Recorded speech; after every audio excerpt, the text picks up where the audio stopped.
Hello students, अगर आप matric board परीक्षा में अच्छा अंक लाना चाहते हैं तो आपके लिए वीडियो बहुत ही महत्वपूर्ण है। चलिए देर न करते हुए वीडियो को शुरू करते हैं। देखिए पहला क्वेश्चन, यहाँ पर पहला क्वेश्चन कह रहा है कि मंगलम पाठ कहाँ से संकलित है? वेद से, पुराण से, उपनिषद से या वेदांग से? तो देखिए इसका सही आंसर हो जाएगा उपनिषद से, यानी सी ऑप्शन आपका बिल्कुल करेक्ट है। देखिए क्वेश्चन कह रहा है कि अड़ो अड़ियान महतो डैश महिमान मात्मनः मंत्र किस उपनिषद से संग्रहित है? मुंडकोपनिषद से, कठोपनिषद से, श्वेता श्वेतरोपनिषद से कि ईश्वरस्पोयोपनिषद से? तो इसका सही आंसर हो जाएगा आपका कठोपनिषद से, बी ऑप्शन। ठीक है। अगला क्वेश्चन कह रहा है कि नदियां नाम और रूप को छोड़कर किस में मिलती है? तो नदियां नाम और रूप को छोड़कर आपको समुद्र में मिलती है। ठीक है, बी ए ऑप्शन सही है। महान से भी महान क्या है? तो वह है आत्मा। है कि किसकी विजय नहीं होती है? सत्य की, असत्य की, धर्म की, सत्य और असत्य दोनों की। यहाँ पर कह रहे हैं विजय नहीं होती है, तो विजय होती है सत्य की और विजय नहीं होती असत्य की। बिल्कुल।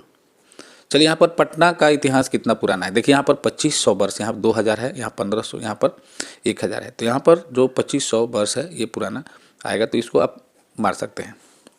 कहीं कहीं बुक में 2000 वर्ष लिखा हुआ है, तो आपको ऐसे क्वेश्चन को नहीं बनाइएगा तो ही ठीक है, क्योंकि आपको 100 क्वेश्चन ऑब्जेक्टिव मिलेंगे और उनमें से आपको केवल 50 ही बनाना है, कोई भी 50।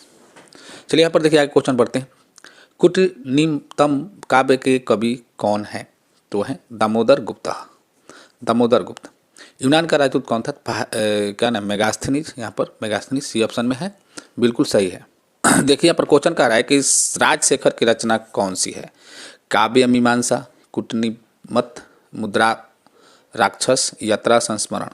इसका सही आंसर हो जाएगा काव्य मीमांसा, बिल्कुल सही आंसर है काव्य मीमांसा, ए ऑप्शन। कौमुदी महोत्सव किस ऋतु में मनाया जाता है? तो शरद ऋतु। ठीक है, शरद ऋतु ठंडी ऋतु को बोलते हैं। पटना नगर की पालिका देवी कौन है? तो पालिका देवी कौन है? पटन देवी। ठीक है, पटन देवी बिल्कुल सही आंसर है। यहाँ पर क्वेश्चन देख रहे हैं कि आलस कथा के रचयिता कौन है? विद्यापति हो गया। ठीक है, ये क्वेश्चन बहुत ही इंपॉर्टेंट है, क्वेश्चन आने की बहुत ही संभावना है।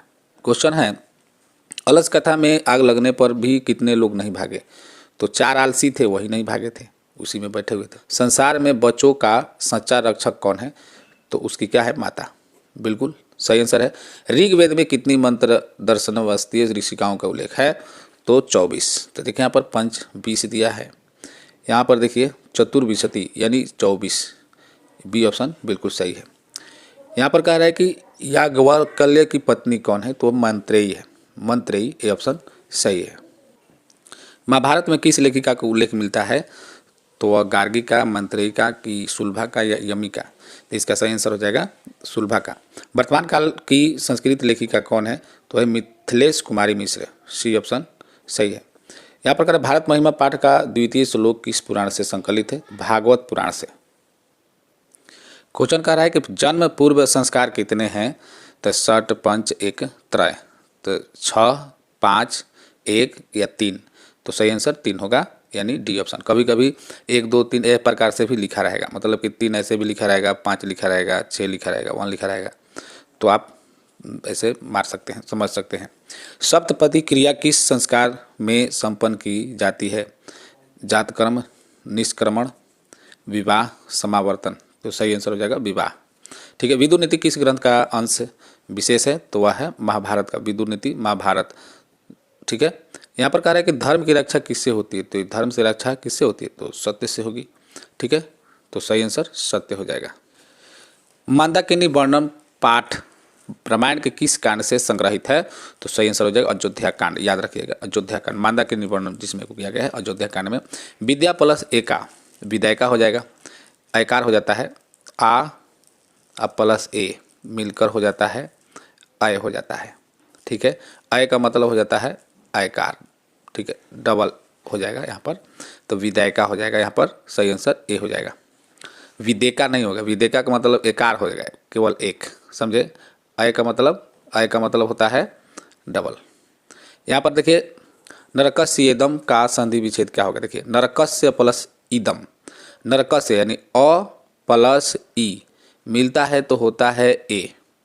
ठीक है, ए का मतलब एकार वाला, तो नरकस्य एकार वाला है, यानी नरकस्य प्लस इदम, यानी बी ऑप्शन आपका सही है। नर्तो अभवत में कौन संधि है? तो पूर्व संधि होता है, पूर्व रूप संधि, पूर्व रूप संधि।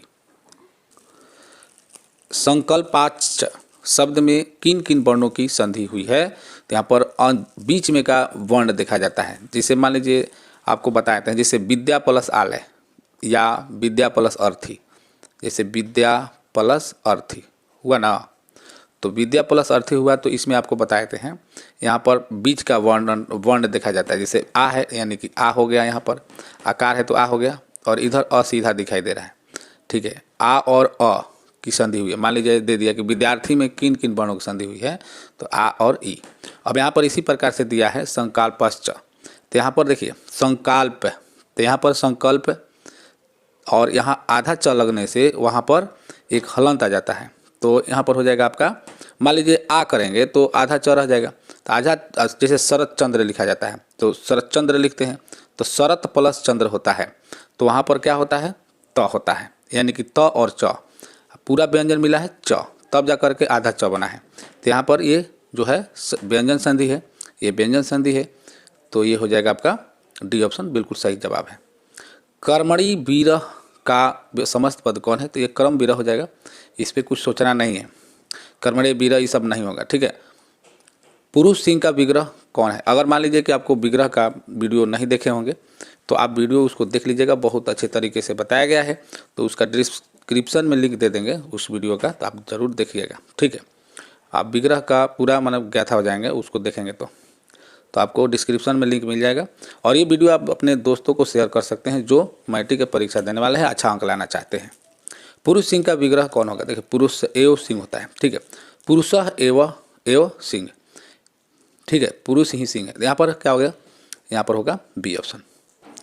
देखिए बहुत ही महत्वपूर्ण क्वेश्चन है, अशांति किस समास का उदाहरण है? अशांति जिसमें अ लग जाता है, अनपढ़, अन्याय, तो ये सब नया समास हो जाता है, ठीक है, तो सी ऑप्शन सही है। बहुब्रीहि समास का उदाहरण कौन है? तो यहाँ पर देखिए बहुब्रीहि समास जो होता है वो दिगंबर यहाँ पर हो जाएगा, बहुत ही वेरी वेरी इंपॉर्टेंट है, बार बार क्वेश्चन आते हैं। मृग सिंहात विभेति, मृग सिंह से डरता है, तो वाक्य में सिंहात में तो पंचमी विभक्ति लगता है, तो पंचमी विभक्ति नहीं करना है। यहाँ पर कह रहे किस सूत्र से हुई है, ये जो है किस सूत्र पर आधारित है? तो भी तरथाना, भी माने डर होता है, तो डरने वाली बात है, तो यहाँ पर भी तरथानाम भय हेतु, ठीक है, तो यहाँ पर सही आंसर हो जाएगा ए, ठीक है। चलिए यहाँ पर कह रहे हैं कि रुच्यार्थानाम प्रियमाण सूत्र का उदाहरण है, तो रुच्यार्थानाम कोई चीज़ रुचता है, अच्छा लगता है, रुचि वाला चीज़, तो देखिए रोचते किस में है? तो यहाँ पर देख रहे बलकाय मधुकम रोचते, यानी कि बालक को लड्डू अच्छा लगता है, तो यहाँ पर हो जाएगा बी ऑप्शन। 35वां क्वेश्चन कर रहा है मोहन डैश व्याकरण अधितवान, वाक्य के रिक्त स्थान में कौन पद होगा? तो यहाँ पर होता है मसेन, ठीक है, क्या होगा? मसेन।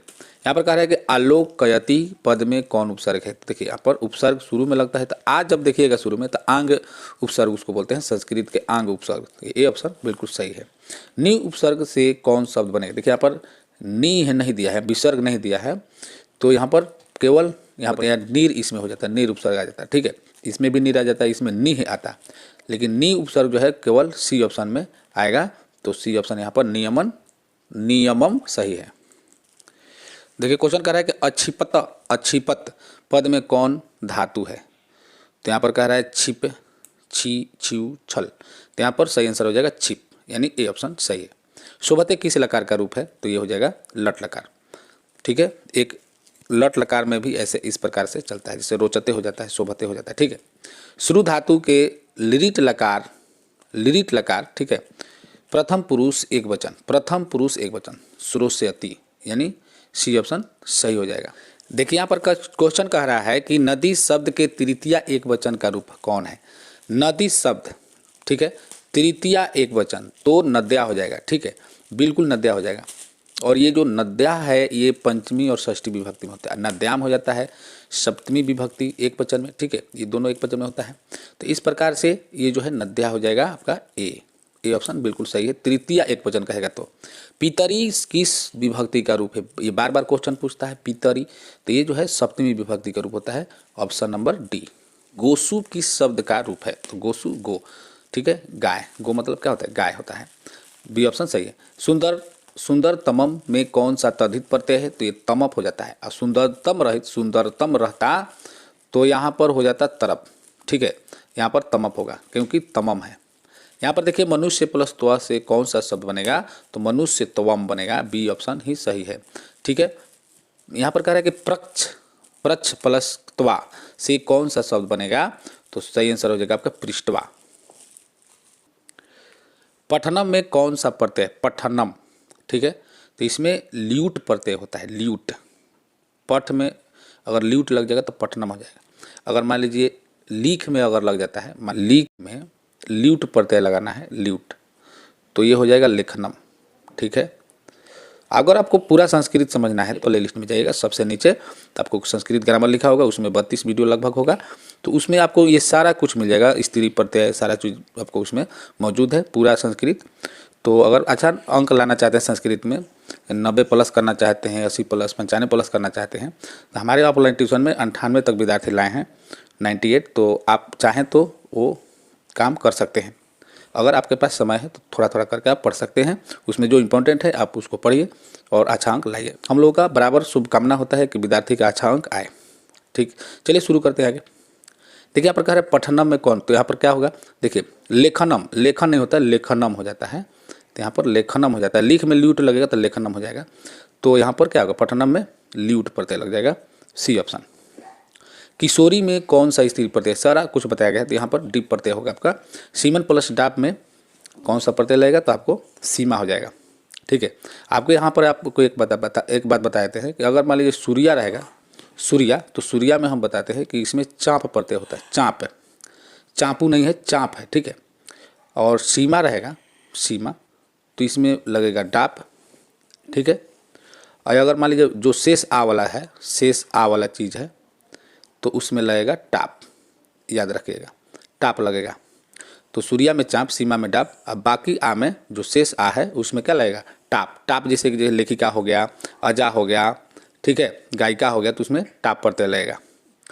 यहाँ पर कह रहे हैं निर्धारण में कौन सी विभक्ति होती है, इसमें तो षष्ठी और सप्तमी होती है, तो आपका सही आंसर हो जाएगा डी, यानी कि बिल्कुल सही आंसर है।